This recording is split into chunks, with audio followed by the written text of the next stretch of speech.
समाज का काम है आपको बर्बाद करना और भटकाना। अगर आपका कोई शुभचिंतक है तो वो है माँ बाप।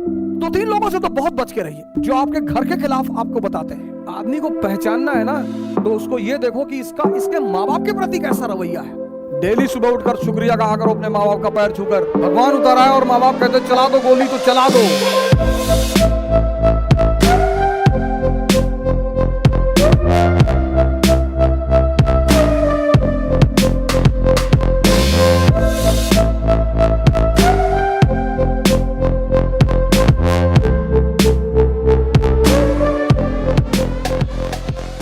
समाज का काम है आपको बर्बाद करना और भटकाना।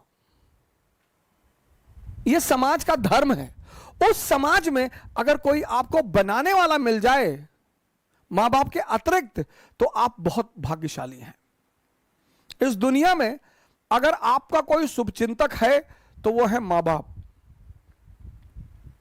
सबके साथ। लेकिन होता क्या है, वो कठोर होते हैं हमारे प्रति। जो भी शुभचिंतक होगा वो कठोर होगा, जिसको शोषण करना होगा वो मृदु होगा। जैसे पड़ोस की आंटी, उनको कोई काम है, और बेटा बबलू कैसे हो बेटा, दिखाई नहीं पड़े, बेटा हमारा आटा लिया देते चक्की से, लो। अब मां इस तरह से नहीं बोलेगी, मां कहेगी बदतमीज कहां मरा हुआ था। तो अब हम ह्यूमन नेचर है हमारा, तो हमें मां बाप बड़े बुरे लगते हैं। लेकिन सूत्र यही है सर, जो भी आपके प्रति कठोर है वो आपका भला सोचता है, और जो भी आपके प्रति मृदु है, अच्छा बोलता है, आपकी सिर्फ तारीफ करता है, वो आपके शोषण के फिराक में है।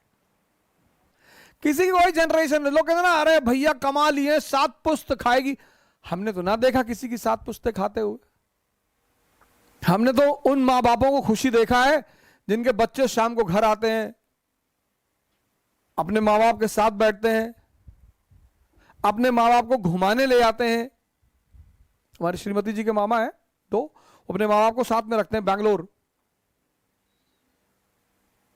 उनके मां बाप से ज्यादा धनी आदमी कौन है सर इस संसार में, जिसकी बुजुर्गियत में बच्चे मोहब्बत करें। छोड़ दें सारी दुनिया किसी के लिए, यह मुनासिब नहीं महत्वाकांक्षी लोगों के लिए। भाई माँ बाप तो वही है ना, उनसे ज्यादा प्रेम कौन करेगा। हाँ, वो अगर आपको छोड़ दें तो चिंता का विषय है सर, तब तो दुखी होने का विषय है सर। लड़की ने छोड़ दिया, लड़के ने छोड़ दिया, कोई फर्क नहीं पड़ता सर। अगर महत्वाकांक्षा है, अगर आप खुद को बेवकूफ बना रहे हैं, बहुत फर्क पड़ता है सर। किसी भी व्यक्ति का आपके जीवन में होना इस बात पे भी निर्धारित करता है कि उसने आपको राय क्या दी। और 2-3 लोगों से तो बहुत बच के रहिए। एक, जो आपके घर के खिलाफ आपको बताते हैं तुम्हारी मम्मी को ऐसा नहीं करना चाहिए। अरे मम्मी है यार, क्यों नहीं करना चाहिए, करना चाहिए। मेरी माता जी तो आज भी मुझे चौराहे पे गाली देके मार देती है। मां है, उसका हक है।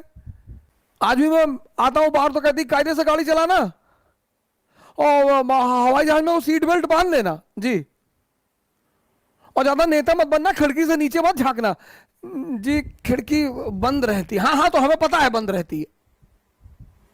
मां है सर। 7 महीना मैं रहा ऋषिकेश में सर, मेरा अटेम्प्ट खत्म हो गया, सबने मेरा साथ छोड़ दिया सर, सबने। मैं पैसे 1-1 रुपए के लिए मोहताज हो गया। मेरे एक मित्र हैं, 100 रुपए मांगने पे नहीं दिया उन्होंने सर। लेकिन मेरे पिताजी आते थे ऋषिकेश, मुझे पैसा दे देते। मैं उनसे कहता था मैं अब कुछ करूंगा नहीं, मैं पैसा कमाऊंगा, तुम्हारी बुढ़ापे की गारंटी बनूंगा, मैं कुछ नहीं करूंगा। तो बोले यार हम तुमसे कुछ कहते हैं, लेकिन जब तक मैं जिंदा हूं तब तक मैं आकर तुमको पैसा देता रहूंगा। और सर 7 महीने आते रहे वो ऋषिकेश और मुझे पैसा देते रहे सर। और कभी कभी तो लोगों को भेजते थे मुझसे मिलने के लिए कि जाओ ऐसे कह देना घूमने आए थे, कुछ पैसा दे आना। ये होते हैं माँ बाप। और आज मैं जहां भी हूं, सबसे अहम भूमिका उनकी है सर। श्री माता प्रसाद ओझा पोस्ट ऑफिस में पोस्ट मास्टर रहे, पोस्ट मास्टर से रिटायर हुए वो। और मैं जहां भी हूं सर, जहां भी, वो उन्हीं की देन है। मतलब पहली जो नींव रखी है वो उन्होंने ही रखी है। हमारा प्रिंसिपल परेशान रहता था कि यार तुम्हारा बाप तुमको कुछ कहता ही नहीं, कहते ही नहीं थे सर। प्रिंसिपल के सामने डांट देते थे, जैसे अगर कोई बात होती थी बुलाते थे प्रिंसिपल तो उनके सामने डांट देते थे, बदतमीजी करते हो स्कूल में, ना लायक कहेंगे, भागो यहाँ से। फिर कहते थे लड़का ऐसा, फिर बाहर निकल के हमसे कहते थे कि पागल है तुम्हारा प्रिंसिपल। तो एक बार क्या हुआ कि फादर प्रिंसिपल ने कहा कि यार इसके बाप को इतनी हम शिकायत करते हैं, ये सुधरता ही नहीं। तो लोगों ने कहा सर आप गलत आदमी को शिकायत करते हो, आप इसकी माँ को बुलाओ सर। तो उन्होंने हमारी माँ को बुलाया, माता जी ने ऑफिस में ही मारना शुरू कर दिया। तो प्रिंसिपल को लगा कि हाँ हाँ यार पहले हम गलत आदमी को बुला रहे थे। वो माँ बाप तो कभी गलत नहीं होते, और जो माँ बाप की बात नहीं मानते वो शैतान है, शैतान। लेकिन हाँ कभी कभी ऐसा होता है कि माँ बाप हमें समझ नहीं पाते, तो लड़ने की क्या जरूरत है सर? माँ बाप से नहीं लड़ा जा सकता सर, कभी नहीं लड़ा जा सकता। माँ बाप से तो कभी लड़ा ही नहीं जा सकता सर, कभी नहीं। कुछ भी हो जाए, भगवान उतर आए और माँ बाप कहते चला दो गोली तो चला दो, फिर इफ एंड बट की जरूरत ही नहीं। यह स्थिति है माँ बाप की। आदमी को पहचानना है ना, तो उसको यह देखो कि इसके माँ बाप के प्रति कैसा रवैया है।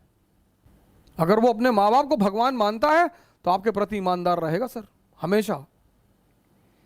हाँ लेकिन कभी कभी ऐसा भी होता है, यह भी मैं मानता हूं कि कभी कभी माँ बाप भी हमको समझ नहीं पाते हैं, तो कोई बड़ी बात नहीं है सर, उसमें झगड़ा करने का, उनसे बगावत करने की कोई जरूरत नहीं है। जो भी आपके ऊपर खर्चा करेगा वो उसकी कीमत वसूल करेगा, माँ बाप के अलावा। क्यों परेशान कर रहे हो माँ बाप को अपने? क्यों कर रहे हो परेशान? हमको बाइक दिला दो, हमको ये दिला दो, पढ़ा रहे हैं कम है? डेली सुबह उठकर शुक्रिया कहा करो अपने माँ बाप का पैर छूकर कि यार खिला रहे हो, यही बड़ी बात है। कोई दूसरा खिलाएगा चमड़ी उतार लेगा तुम्हारी।